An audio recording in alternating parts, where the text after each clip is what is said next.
Hello everyone, welcome back to diplomatic Manthan. मेरा नाम अमन सिंह है। दोस्तों, हम लोग ने अपना फंडामेंटल राइट्स में 29 तक कर लिया था। आर्टिकल नंबर 29 तक we have completed and now will be starting with article number 30 and so on. अब आज के पर्टिकुलर लेक्चर में आई विल बी ट्राइंग कि हम लोग रिट को प्रॉपरली वहां तक पहुंच जाए एटलीस्ट। एंड रिट जो है बेसिकली उसमें कुछ टाइप्स हैं, रिट होता क्या है, इन सब चीज़ों के बारे में हमें डिस्कशन करना है। उससे पहले अभी हमें आर्टिकल 30 के बारे में भी जानना है, राइट।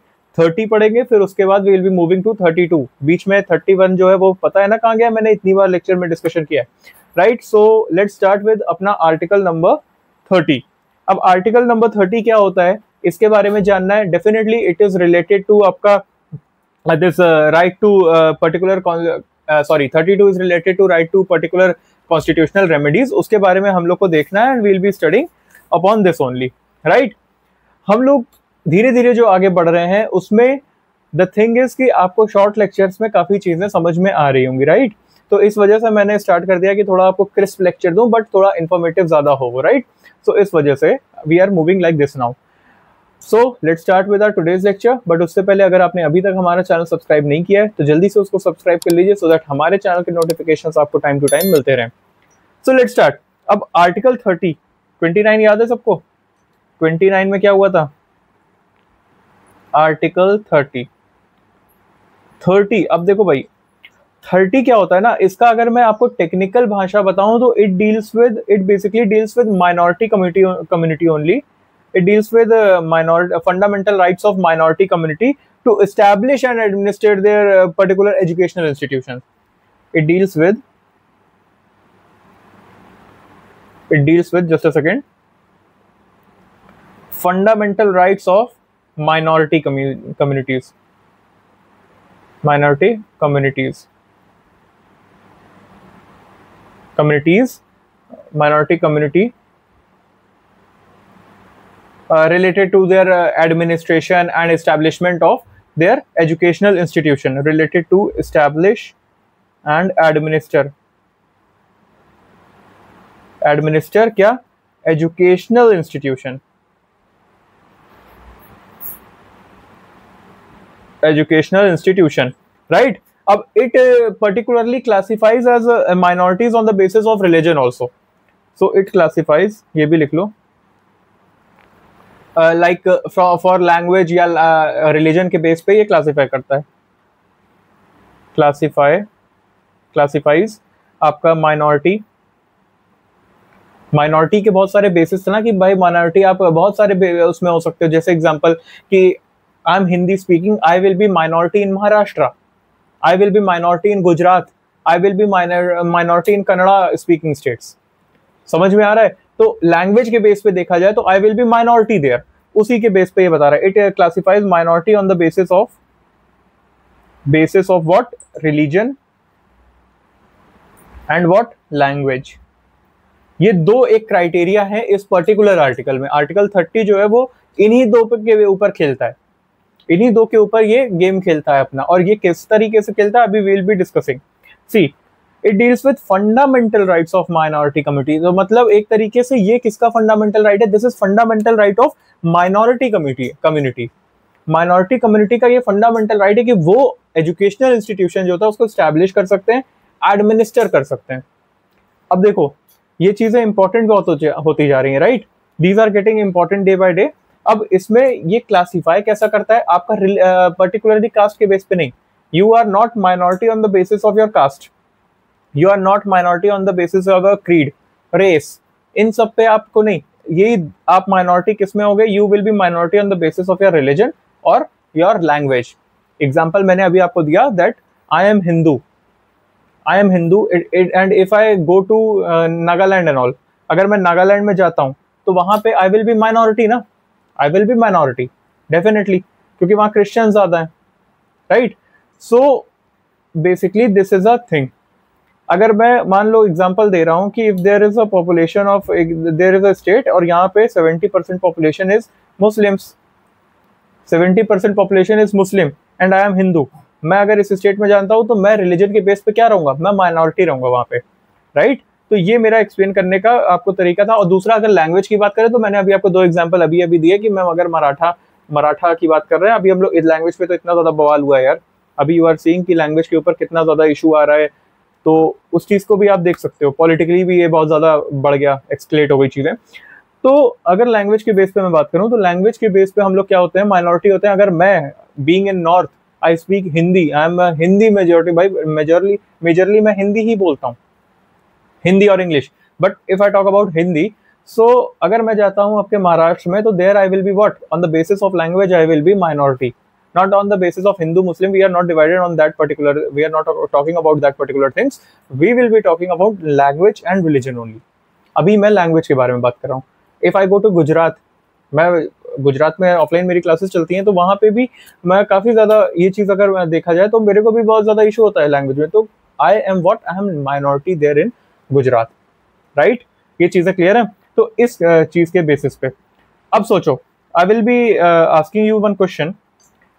एग्जाम्पल लीजिए किसका, या क्वेश्चन के रूप में पूछता हूँ। See, if I am Marathi people, अगर कोई मराठी पीपल है, if there is someone who is Marathi and he goes to Nagaland, and या he comes to Delhi, let's say he comes to Delhi, example सबसे अच्छा यही रखते हैं कि if there is someone who is Marathi, in the sense he is from Maratha and he speaks Marathi, he comes to Delhi and wants to open school. Delhi आता है, कोई बंदा ऐसा है जो मराठी बोलता है, वो दिल्ली आता है और अपना एक स्कूल खोलना चाहता है। अभी यही तो बात हो रही है कि वो स्कूल खोलना चाहता है। He wants to open, establish his school and administer his educational institution. तो क्या वो खोल सकता है? क्या वो ये चीज़ ओपन कर सकता है? सर बिल्कुल कर सकता है। किसकी वजह से? With the help of article 30। Article 30 की वजह से ये हेल्प करेगा। आर्टिकल 30 जो होगा वो उसको हेल्प करेगा to establish and administer his educational institution in particular state that is known as Delhi. Reason being, what will be the reason? Because he is minority on the basis of what? On the basis of language. Language के base पे ये क्या है? एक minority है. And Article 30 administers and gives this Article 30 gives fundamental right to minority community on the basis of language and religion to open या to establish their educational institution, also to administer it. Administration भी कर सकते हो और establish भी कर सकते हो, राइट। क्वेश्चन 2, मेरा एक क्वेश्चन आपसे आ गया है। आई will be asking you question now. Let's say I am a Hindu, and I am living in Nagaland. I am Hindu and I am living in Nagaland. मैं हिंदू हूँ और मैं नागालैंड में रहता हूँ। Can I open this minority institution? Can I open minority institution? क्या मैं हिंदू हूं और मैं नागालैंड में अगर रहता हूं, तो क्या मैं उस नागालैंड की स्टेट में अपना माइनॉरिटी इंस्टीट्यूशन खोल सकता हूं, ओपन कर सकता हूं? बताइए सर, बोलिए sir. Sir it's answer is, देखो नागालैंड में ज्यादातर क्रिश्चियन है, क्रिश्चियंस यहाँ पे बहुत हैं। तो मेरा क्वेश्चन सिंपल सा ये है कि अगर मैं हिंदू हूं, अब रिलीजन के बेस पे तो I am definitely a minority there ना, राइट। तो मैं हिंदू हूँ, I am going to Nagaland and I want to open, या I am living in Nagaland, I want to open my minority institutions कि मैं यार यहाँ पे गुरुकुल जैसा कुछ बनाऊंगा, मैं इसको मैनेज करूंगा और बढ़िया तरीके से हिंदुज्म का प्रमोशन वगैरह करूंगा। तो क्या ये मैं कर सकता हूँ on the basis with the help of this particular article 30? Article 30 के हेल्प से क्या ये मैं कर सकता हूँ? Will I be able to do this? क्या मैं ये चीजें कर सकता हूँ? येस और no? Sir it's answer is no, नहीं, मैं ओपन नहीं कर सकता हूं।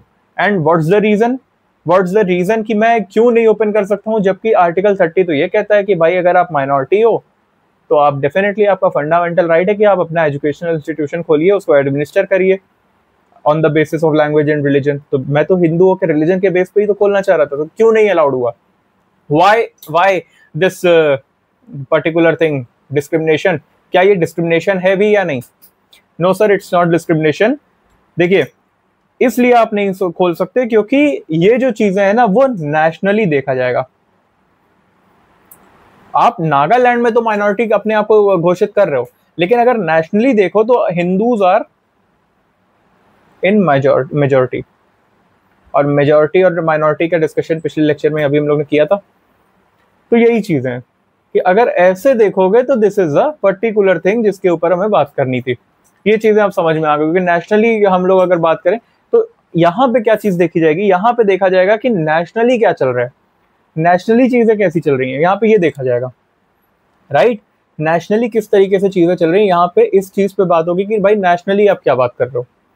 तो nationally Hindus are what, these are majorities. तो इस वजह से you will not be able to use article number, sorry, you will not be able to use article number 30 to open and administer या to establish and administer the educational institutions, right। ये चीजें आप clear हो गई हैं। so let's move further।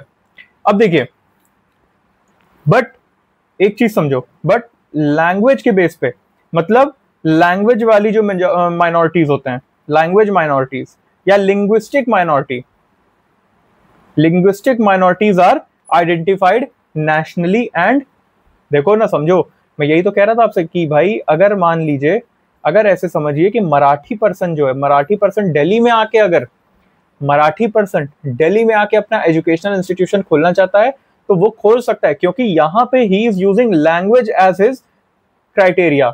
Language को वो use कर रहा है, नॉट रिलीजन। अच्छा, मैंने यहाँ रिलीजन कर दिया था, I am really sorry. Language वो यूज कर रहा है, he is using language as his criteria.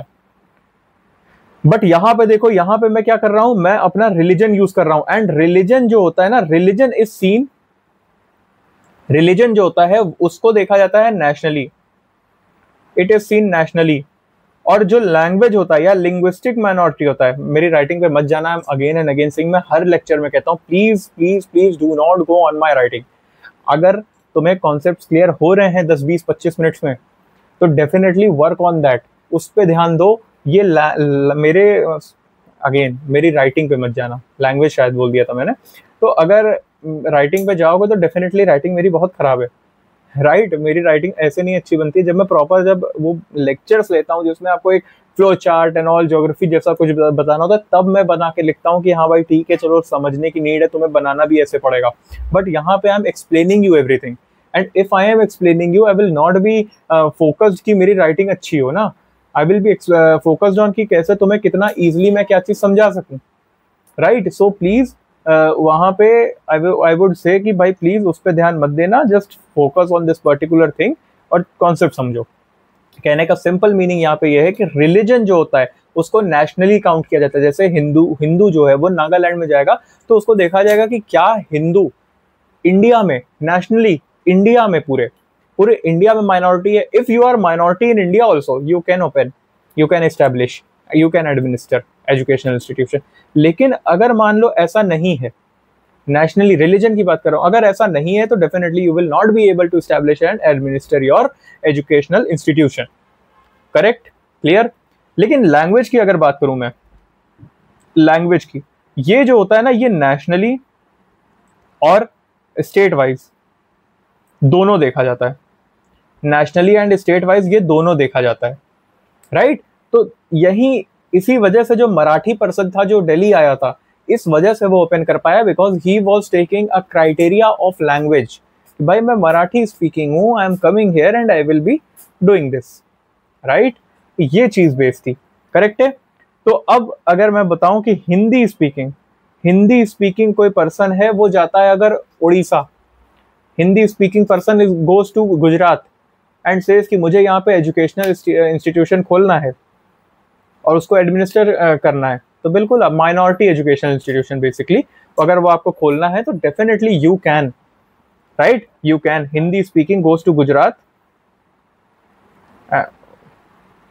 And opens a educational institution, so it is what, it is allowed.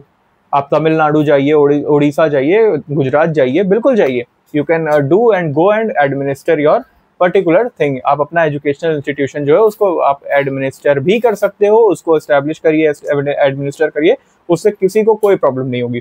लेकिन अगर आप इस चीज पे जा रहे हो रिलीजन के बेस पे, तो रिलीजन का जो सीन है वो क्या होगा, वो नेशनली होगा, वो नेशनली होगा, राइट। ये चीज क्लियर है। And if this is clear, you have completed your article number 30। आपका आर्टिकल नंबर 30 जो है वो यहाँ पे कंप्लीट होता है। Now will be moving further, but उससे पहले अब आप ये बताओ कि अभी तक लेक्चर्स में कोई problem till now is there any problem? Article 30 पूरी तरीके से क्लियर है, right? And if it is clear will be moving further. Basically बस इसमें कुछ कीवर्ड्स हैं, उसको याद जरूर रखना है, जैसे रिलीजन और लैंग्वेज के बेस पे ही यहाँ पे होता है। यहाँ पे बात जो हो रही है वो रिलीजन और लैंग्वेज के बेस पे हो रही है, कास्ट, रेस, क्रीड, इन सब के ऊपर बात नहीं हो रही है, ठीक है? सेक्स के बेस पे भी बात नहीं हो रही। तो this is what this is, it deals with minority community. It's a fundamental right to, it deals with fundamental right of minority community to establish and administer their educational institution, particularly thing on the basis of what? On the basis of religion and language, right? ये चीजें अगर अब आपको clear है तो we will be moving further and we are moving further. अब आता है the बादशाह of all the articles, बादशाहों का बादशाह, इसको हम लोग बादशाहों का बादशाह बोलते हैं। इट इज आर्टिकल नंबर 32 और इसका अगर मैं नाम लूँ तो it is right to constitutional remedies, right to constitutional remedies, remedy. अब बेसिकली इसके ऊपर हम लोग को बात करना है, आर्टिकल 30 के ऊपर, 32 के ऊपर हम लोग को बात करनी है। ये जो आर्टिकल है ना, ये बेसिकली बादशाहों का बादशाह है। ये सभी आर्टिकल का बाप समझ लो इसको। सभी आर्टिकल का मतलब एक तरीके से राजा कहते हैं ना, बादशाहों का बादशाह, ये वो आर्टिकल है। एंड इतना मैं एम्फेसिस क्यों कर रहा हूँ ना, एम्फेसाइज क्यों कर रहा हूँ इस चीज को ना, वो चीज अभी समझ में आएगा जब हम लोग पढ़ेंगे इसको। ये एक आर्टिकल ऐसा है ना जिसके ना होने की वजह से सारे फंडामेंटल राइट्स वायलेट किए जा सकते थे। एंड ये जो राइट टू कॉन्स्टिट्यूशनल रेमेडी, नाम से ही समझ में आ रहा होगा ना इसका। चलिए इसके बारे में डिस्कशन अभी हम लोग करते हैं। अब देखिए होता क्या है कि समझो ऐसे, इस तरीके से समझिए कि मेरे पास कुछ फंडामेंटल राइट्स हैं। I have some fundamental rights, मेरे पास कुछ फंडामेंटल राइट्स हैं और ये जो है ये वायलेट हो गए, दीज हैव बीन वायलेटेड।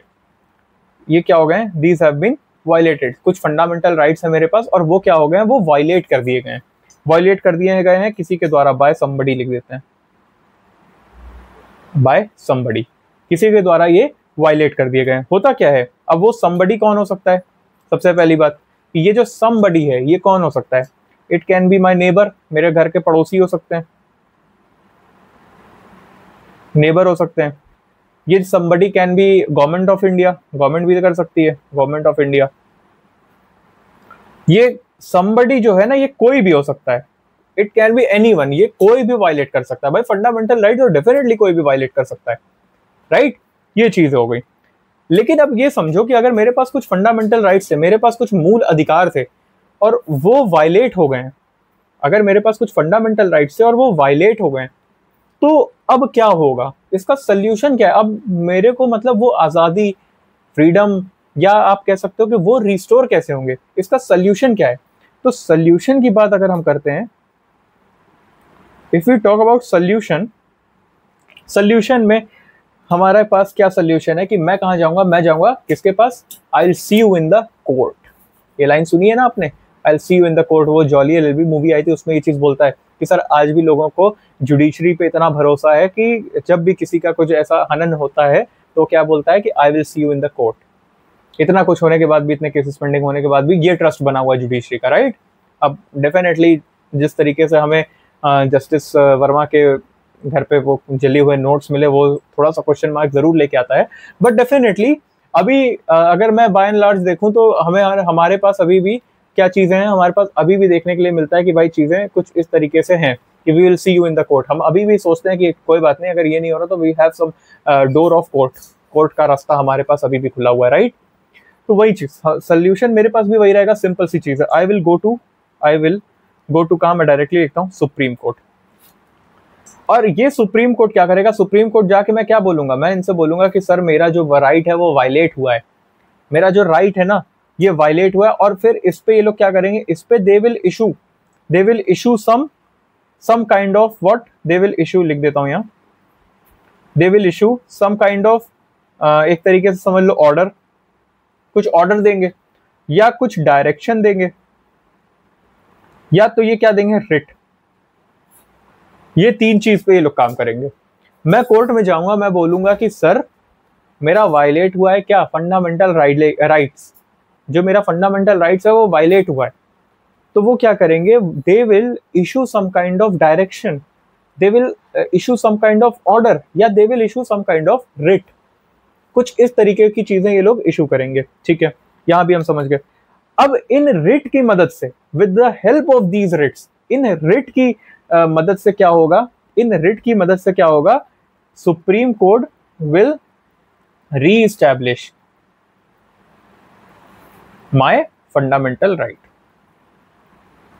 समझ गए? अब मेरा फंडामेंटल राइट रीएस्टैब्लिश होगा किसकी वजह से, इन रिट की वजह से, या इन डायरेक्शन की वजह से, या इन ऑर्डर्स की वजह से। ये कहानी थोड़ी सी कॉम्प्लेक्स है, इसलिए मैं ऐसे समझा रहा हूँ आराम से। तो ये क्या होगा, ये रीएस्टैब्लिश होगा इनकी वजह से। ये मेरा जो फंडामेंटल राइट था वो क्या हो गया, वो रीएस्टैब्लिश हो गया। अब चलो ये भी हम समझ गए कि ये फंडामेंटल राइट जो है वो रीएस्टैब्लिश होगा। एग्जांपल देता हूँ आपको, आप ऐसे समझो। अब मैं आपको पहले की बात बताता हूँ, ये करंटली मतलब रियल सिचुएशन है। There was a car manufacturing company, मैं उसका नाम नहीं लूंगा, and they made a very very very good car. मतलब उन्होंने 2 कार निकाली और लिटरली स्पेशियस, मतलब स्पेशियस थी, बजट फ्रेंडली थी, और लिटरली सारे फीचर्स जो थे वो बहुत अच्छे थे। उस पर्टिकुलर मैन्युफैक्चरिंग कंपनी ने 2 कार्स निकाली थी, एक साथ में ही उन्होंने निकाली थी, और उनके literally features were very very very good. वो फीचर्स बहुत अच्छे थे, उस कार के पर्टिकुलर फीचर्स बहुत अच्छे थे। लोगों ने लेना स्टार्ट किया, बट द एक प्रॉब्लम आई। एक प्रॉब्लम थी कि वहाँ उस कार कंपनी के जो पर्टिकुलर कंपनी थी उसके सर्विस स्टेशन जो थे ना, सर्विस स्टेशन वो बहुत कम थे, वो बहुत ही ज्यादा कम थे, लिमिटेड थे बहुत। Sorry guys, there was a small glitch, उसकी वजह से थोड़ा सा वीडियो स्टॉप हो गया था। So I am just connecting these 2 videos, so I hope this is okay. मैं आप लोग को जहाँ से पढ़ा रहा था वहीं से आई विल बी कंटिन्यूइंग, जहाँ से भी इशू होगा आई will B editing the particular things. अब सुनो, मैं बता रहा था आपको एक कार कंपनी के बारे में, right. I was telling you about a manufacturing unit of a company, जहाँ पे ये सारी चीजें हो रही थी। होता क्या है कि उस पर्टिकुलर कंपनी ने 2 कार्स लॉन्च की, and these were very good, spacious, budget friendly, very good in features, everything was very good, very nice. लोगों ने लेना भी स्टार्ट किया, लोगों को पसंद भी है। But the one problem was there कि वहाँ के जो सर्विस स्टेशन थे वो बड़े कम थे। तो मतलब service station was not very good, and services were also not very good according to that particular thing. जैसी कार थी उसकी सर्विस नहीं हो पा रही थी। होता क्या है कि ओवर द टाइम लोगों ने यूज किया कार, एंड सर्विस की कमी की वजह से या सर्विस अच्छी ना होने की वजह से क्या होता है कि कुछ टाइम बाद वो कार जो थी वो एक बैलगाड़ी में बदल जा रही थी। एंड ओवर द टाइम, जैसे जैसे समय बीता, जो वो दोनों कार्स थी, being so good, being literally very much spacious, very much in good in features, इतना कुछ होने के बाद भी वो क्या होता है, वो फ्लॉप हो जाती हैं वो कार्स।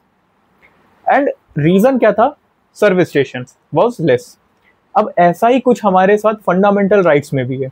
कुछ इसी तरीके से हमारे पास कुछ फंडामेंटल राइट्स है, उसमें भी कुछ इसी प्रकार की चीजें। वो क्या है मैं अभी आपको बताता हूँ। लेट्स से एग्जांपल, अब यहाँ ये सेम केस जो ना, ये फंडामेंटल राइट्स के साथ भी है।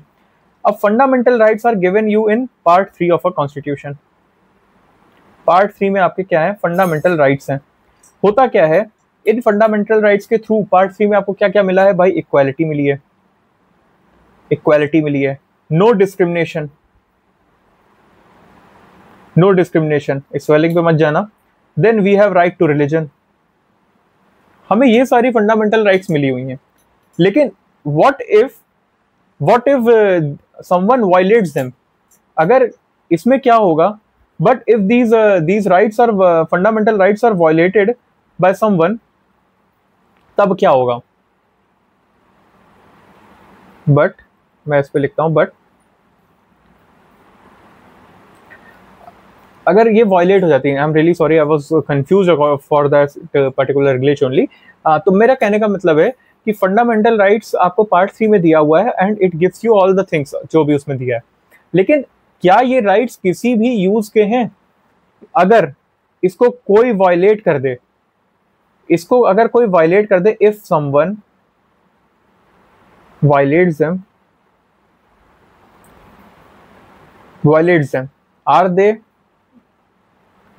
are they these fundamental of any use? क्या ये किसी यूज के हैं? अगर इसको कोई वायलेट कर दे, कोई वायलेट कर दे, क्या ये किसी यूज के हैं? बिल्कुल नहीं है सर। अगर मान लीजिए कोई इसको वायलेट कर दे रहा है तो किस यूज के हैं ये? कोई आपको आके थप्पड़ मार के चला जा रहा है, are these fundamental right of any use? अगर कोई आके मार के चला ही गया और आप कुछ नहीं कर पा रहे हो, राइट, तो this is not a thing. तो these are of use only when, ये तभी सिर्फ और सिर्फ काम के हैं, these are of use only when अगर किसी ने वायलेट किया एंड ये क्या हो रहे हैं, रीस्टैब्लिश हो रहे हैं। ये सिर्फ और सिर्फ तभी यूज आएंगे जब कोई किसी ने मतलब इसको वायलेट किया और ये फिर से रीस्टैब्लिश किए जा पा रहे हैं, तभी तो ये सिर्फ क्या है, हमारे क्या है, ये हमारे काम के हैं। अदरवाइज ये इनका हमें कोई जरूरत नहीं है, कि नीड ही नहीं पड़ेगी, right. Is this clear? Is this clear? तो अब आप समझो, और इसको रीस्टैब्लिश करने का वे क्या होगा। अब ये तो हमने समझ लिया कि ये अगर रीस्टैब्लिश हो रहे हैं तब तो ठीक है मामला, लेकिन इनका वे क्या होगा? इनको रीस्टैब्लिश करने का वे होगा, you will go to Supreme Court, you will go to Supreme Court, you will ask them कि सर यहाँ पे मेरा वायलेट हुआ है राइट, और they will what? They will reestablish them, they will reestablish your fundamental rights. Clear? अब समझो, the point I am trying to make here is, मैं point क्या आप लोग को बताना चाह रहा हूँ कि जो सुप्रीम कोर्ट है, it is like a service station. Supreme court is working like a service station. क्यों? और फंडामेंटल राइट हमारा क्या है? Supreme Court is what? Service station. And अपना fundamental right is our car. कि इस सर्विस स्टेशन मतलब कार्स को क्या चाहिए? सर्विस चाहिए, अच्छी सर्विसेज चाहिए, राइट। समझो, अब यहाँ पे क्या होता है कि जो सुप्रीम कोर्ट है, सुप्रीम कोर्ट, यहाँ पे आप कहोगे कि सर इतनी देर से आप सुप्रीम कोर्ट कार्स और ये सब कर रहे हो, यहाँ पे आर्टिकल 32 कहाँ गया? सर अब आप समझो, आर्टिकल 32 का रोल अब आएगा, राइट। इतनी देर से जो कहानी समझा रहा हूँ ना, इसीलिए समझा रहा हूँ। समझिए कि यहाँ पे पूरे सीन में फंडामेंटल राइट्स आप आर्टिकल 32 कहाँ लेके आ रहे हो? सर आप बताता हूँ। मान लीजिए क्या होता है कि आपका फंडामेंटल राइट जो है वो वायलेट होता है, दीज आर बीइंग वायलेटेड। आप कहाँ जाओगे? सुप्रीम कोर्ट के पास। Supreme Court under article 32 will issue these, can take several steps, can take steps, can take steps. और वो स्टेप्स कौन कौन से होंगे? दीज विल बी योर, आपका मान लीजिए ऑर्डर, ऑर्डर, आपका डायरेक्शन या आपका रिट, ये तीन चीजें होंगी। उसके बाद ये ऑर्डर, ये किस लिए यूज किए हैं? To restore your fundamental right. ऐसे समझिए कि fundamental right is what? Fundamental violation of fundamental right is disease, Supreme Court is doctor, and this particular things are, these are medicines. अब अगर इसमें भी नहीं समझ में आ रहा है तो फिर भाई मैं कुछ नहीं कर सकता। इसमें बहुत इजीली करके समझाया, बहुत ज़्यादा इसमें दिमाग लगाया मैंने, तब जाके ऐसा पर्टिकुलर थिंग्स बना पाया हूँ, राइट। These are things. लेकिन अब आप ऐसे समझो, डॉक्टर के पास जब जाते हो, उसको बताते हो कि सर मेरे को कुछ ऐसा ऐसा फील हो रहा है, तो क्या वो तुरंत ही दवा लिख के दे देता है कि ये पकड़ो, लो पकड़ो दवा, ये खा लेना? ऐसा नहीं होता है ना। वो पहले आपको क्या करेगा? वो पहले आपको डायग्नोस करेगा, पहले आपको चेकअप करेगा कि भाई क्या हुआ, क्या है तुम्हें। सेम सुप्रीम कोर्ट भी करता है। आप अपनी डिजीज लेके जाओगे उसके पास कि सर मेरा ये वाला फंडामेंटल राइट है जो वायलेट हुआ है। अब सुप्रीम कोर्ट ऐसा नहीं है कि सुप्रीम कोर्ट बोलेगा अच्छा तुम्हारा ये वायलेट हुआ है, लो पकड़ो ऑर्डर, लो पकड़ो रिट, लो पकड़ो डायरेक्शन, मैं तुरंत ही सबसे जजमेंट सुना देगा। नहीं, वो पहले क्या करेगा? वो पहले चेक करेगा, वो पहले देखेगा कि तुम्हारा फंडामेंटल राइट सच में वायलेट हुआ भी है कि नहीं। क्या पता तुम एक काम किए, तुमने गए सामने कोई जा रहा था, तुमने उसको थप्पड़ मार दिया, राइट, तुमने उसको थप्पड़ मार दिया और फिर अपने घर में जाके बैठ गए। अगले दिन वो आता है, उसने तुम्हें थप्पड़ मार दिया, और फिर तुम पहुंच जाते हो कोर्ट कि सर उसने मुझे थप्पड़ मारा, मेरा वायलेट हुआ है राइट, मेरा फंडामेंटल राइट वायलेट हुआ है। ऐसा नहीं हो ना, पहले तो तुम जाके उसको थप्पड़ मार के आए हो ना। वो बात सिनेरियो अलग है, बट मैं कह रहा हूँ क्या पता गलती तुम्हारी हो, तुम फालतू में कुछ कह रहे हो। तो सुप्रीम कोर्ट क्या करेगा? सुप्रीम कोर्ट पहले क्या करेगा? डायग्नोस करेगा, और ये डायग्नोस जो करता है उसी को हम लोग बोलते हैं क्या? Judicial review. इसको हम लोग क्या बोलते हैं? Judicial review. Judicial review basic structure में आता है। कब ये पता चला था? मैंने आपको पर्टिकुलरली थिंग बताया है अपने लेक्चर्स में, ये चीजें याद रखो। इसको हम लोग पर्टिकुलर एक्टिव लर्निंग भी कहते हैं, पैसिव लर्निंग कहते हैं, सॉरी, राइट। तो ये चीजें हैं। तो सुप्रीम कोर्ट क्या करेगा? पहले डायग्नोस करेगा, चीजों को देखेगा कि क्या ये सच में वायलेट हुआ है आपका पर्टिकुलर राइट। अगर सच में वायलेट हुआ है तब तो चलो ठीक है, मैं बोल देता हूँ, आपकी चीजें रिस्टोर हो जाएंगी। लेकिन अगर नहीं हुआ तो फिर पटक के मारे भी जाओ, सॉरी फॉर दिस, बट ऐसा नहीं है। लेकिन हाँ, वो फिर क्या करेगा, फिर आपके ऊपर ही एक्शन लेगा। सो it will do a judicial review, and if found that your right is violated, he will be, I mean it will be giving you direction, if it will be giving you order, या it will be giving writ, you नहीं मतलब किसी भी particular authority के ऊपर ये चीजें होंगी। Hope this much is clear, ये चीज समझ में आ गया होगा।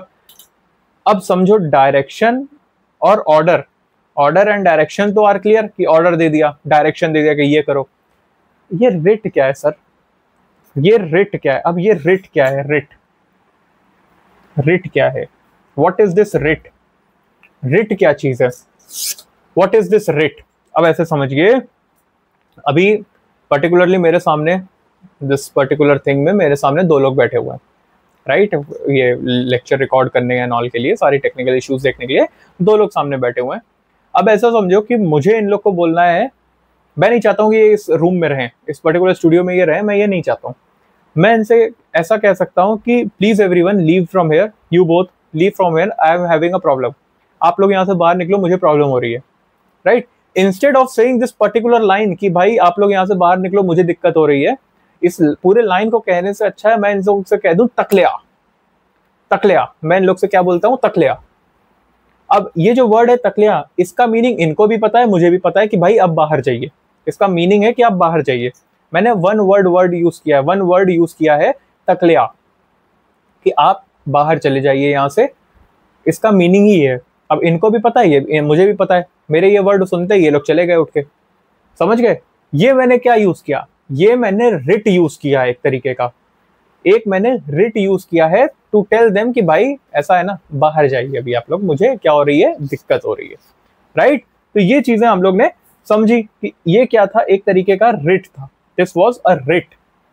इसी तरीके से सुप्रीम कोर्ट के पास भी कुछ रिट्स हैं, कुछ वर्ड्स हैं, इसी तरीके से this is a kind of writ that I have issued कि भाई सब लोग बाहर जाओ, राइट? तो अब जो आर्टिकल 32 है, आर्टिकल 32 है, इट इज यूज्ड जब क्या होता है, fundamental rights are violated, it is used when fundamental rights are violated. और इसको यूज ही इसलिए किया जाता है so that it can restore, ये इट कैन बी रिस्टोर्ड।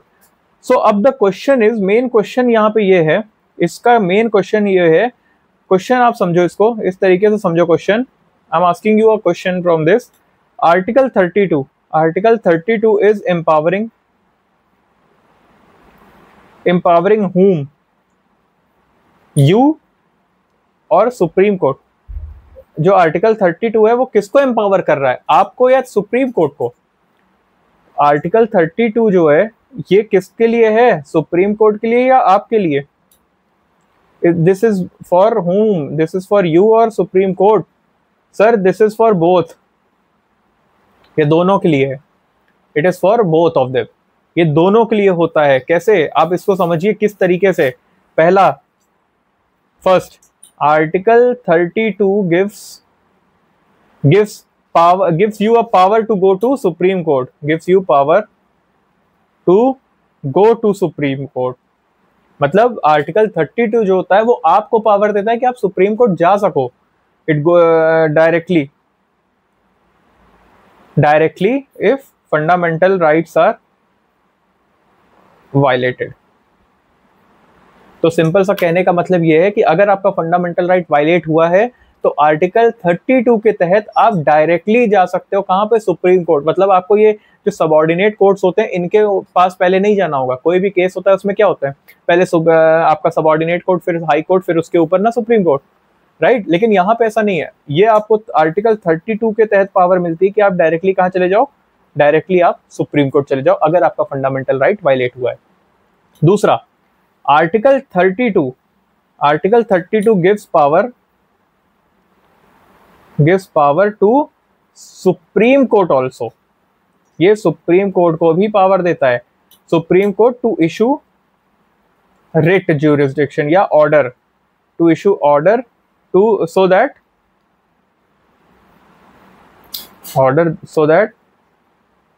किस लिए, so that fundamental rights are restored. So that fundamental right जो होती हैं वो रिस्टोर हो सके, इस वजह से, राइट। ये चीज क्लियर है आपको? And if this is clear, ये चीज हम लोग ने पढ़ी, तो आपका आर्टिकल 32 है वो क्या है, वो दोनों के लिए काम करता है। आपके पास, आपको भी कुछ पावर देता है, सुप्रीम कोर्ट को भी कुछ पावर देता है, राइट। ये चीजें क्लियर है? अब आगे बढ़ते हैं। अब देखो, जैसे सुप्रीम कोर्ट के पास कुछ पावर है ना इसको रिट ज्यूरिसडिक्शन को लेके, वैसे ही हमारे पास हमारे हाई कोर्ट के पास भी है। मतलब समझो, जैसे सुप्रीम कोर्ट ये ऑर्डर दे सकता है, वैसे ही हाई कोर्ट भी ये ऑर्डर दे सकते हैं। सुप्रीम कोर्ट ऑर्डर दे सकता है, वैसे ही हाई कोर्ट भी दे सकते हैं।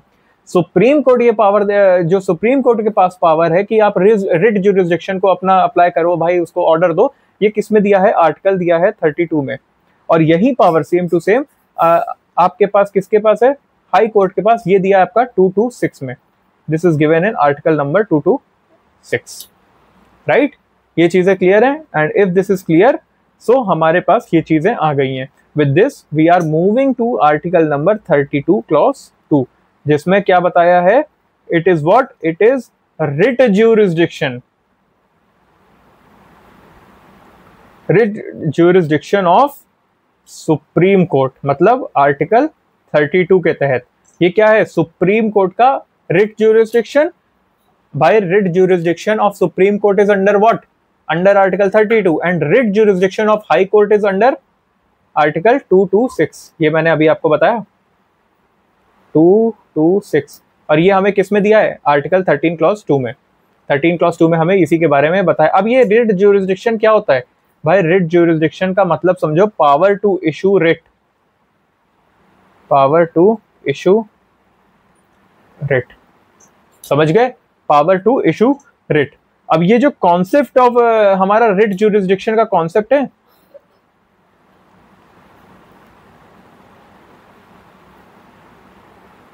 अरे यार, रिट ज्यूरिसडिक्शन का कॉन्सेप्ट जो वो हम लोग ने इंग्लैंड से लिया है, वो हम लोग ने इंग्लैंड से लिया है, right. So this is a particular thing जिसके ऊपर हम लोग बात कर रहे थे अभी तक। Let's move further and now will be talking about article number 32 clause 3, 32 clause 3 के ऊपर। अब ये क्या होता है? ये जो पर्टिकुलर आर्टिकल है, this gives power to parliament. ये पार्लियामेंट को पावर देता है किस चीज की? मान लीजिए कि if parliament wants to confer any body writ jurisdiction, मान लीजिए कि ये जो रिट ज्यूरिसडिक्शन है किसके किसके पास है? सुप्रीम कोर्ट और हाई कोर्ट। लेकिन पार्लियामेंट चाहता है कि भाई और भी लोगों के पास हो। जैसे मैं बताता हूँ, एनजीटी के पास ये रिट ज्यूरिसडिक्शन है, राइट। कैट के पास भी है। और उसके बाद आपका एडमिनिस्ट्रेटिव ट्रिब्यूनल एक्ट के तहत ये चीज किया जाता है। तो कैट हो गया, सैट हो गया, जैट हो गया, JAT जॉइंट एडमिनिस्ट्रेशन, इन सब के पास। तो ये पावर किसके पास है? सॉरी, ये पावर है पार्लियामेंट के पास कि it can confer any body with writ jurisdiction. तो रिट ज्यूरिसडिक्शन किसके पास होगा? ये कौन तय करेगा? पार्लियामेंट तय करेगी। कौन से आर्टिकल के तहत? Article 32 clause 3, right. तो इसी के तहत ये इनैक्ट किया था। It enacted administrative tribunal act of 1985। इन्होंने क्या किया? इसको इनैक्ट किया और इसके बाद इनके तहत इन्होंने कैट लेके आए, सैट लेके आए और फिर जैट लेके आए। ये क्या था? ये सेंट्रल एडमिनिस्ट्रेटिव ट्रिब्यूनल। इसके साथ ये स्टेट हो गया, स्टेट एडमिनिस्ट्रेटिव ट्रिब्यूनल, और ये हो गया जॉइंट एडमिनिस्ट्रेटिव ट्रिब्यूनल, राइट। ये चीजें हम लोग ने समझ ली। ये चीजें अगर आपको क्लियर है तो with this we have completed article 32 clause 3, right. ये चीजें हम लोग ने प्रॉपरली पूरा कर लिया। ये पूरा आपका कंप्लीट हो गया। आर्टिकल के जो टेक्निकलिटी थी वो मैंने आपको बता दी है कि आर्टिकल 32 क्लॉज 2 में क्या है, 32 क्लॉज 3 में क्या है। ये सब चीजें मैंने आपको क्लियर कर दी है। Now definitely we are having something like, जैसे हमारे पास अब एक चीज आती है जो हम लोग कहते हैं जिसको रिट्स पर्टिकुलरली है, क्या मैंडमस, को वारंटो, ये सब चीजें हैं। ये सब हम लोग अपने नेक्स्ट लेक्चर में करेंगे। And then will be talking about difference between supreme court का आर्टिकल 32 के तहत जो पावर मिलती है और हाई कोर्ट के आर्टिकल 32 रिट के बारे में, रिट जुरिसडिक्शन का जो डिफरेंसेस हैं उनके ऊपर हम लोग बात करके पर्टिकुलर फंडामेंटल राइट्स को पूरी तरीके से समाप्त कर देंगे, right. I am giving you small lectures, इसी वजह से लेक्चर्स के नंबर जरूर बड़े हो जा रहे हैं, लंबे हो जाएंगे, but definitely you will be getting all the information at one place only, right. With this I will be taking a leave now. Hope आपको ये प्रॉपर्ली सब कुछ समझ में आ गया होगा। Definitely we'll be meeting you with a new lecture and new topics, definitely, right? So we'll be ending a lecture today here. I'll be meeting you in next lecture. तब तक के लिए stay healthy. जय हिंद।